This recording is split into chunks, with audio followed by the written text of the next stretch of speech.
Hello and welcome to our Deacon Diary for this week as we continue our journey through Eastertide. We're still looking at some of the different aspects of the Easter story. And it struck me this week, particularly after reading some of our recent Gospels, that one of the instructions that Jesus gave to his disciples was around the forgiveness of sins. Now, he was, of course, the real model of forgiveness.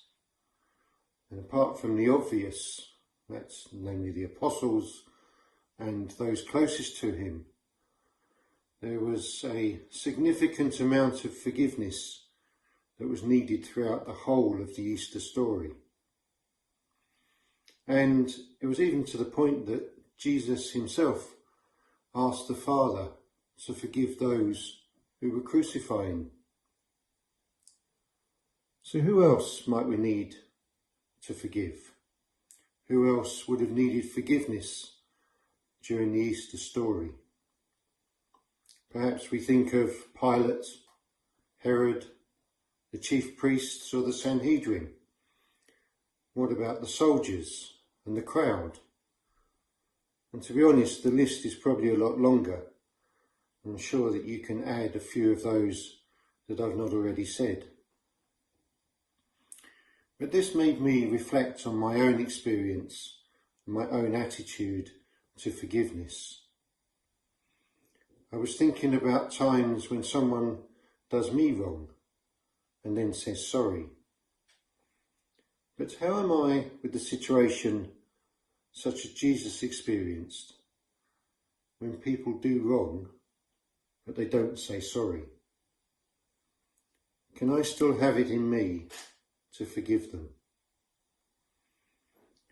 I think that forgiveness in itself is probably an easy word to say, but as a concept or an emotion, it might possibly be one of the hardest for us to achieve.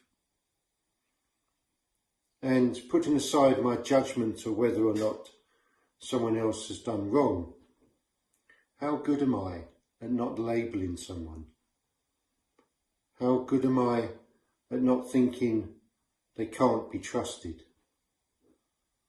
Or how am I at thinking I don't like them? If that's the case, do I truly forgive them? And then comes the question of how can I really forgive if they do the same thing again, or they do something else that's equally bad or equally annoying?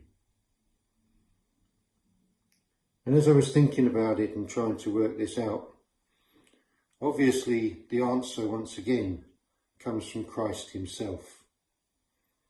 Not just in what Christ says, but when we think that our mission is to try and be as much like Christ as we can, then that points us in the right direction. If he can do forgiveness in the extreme, then the everyday should be achievable for me. That's quite a thought for me in can I be actually Christ-like? So as I go through this week and I think about forgiveness, my reflection has got to be, who haven't I properly forgiven?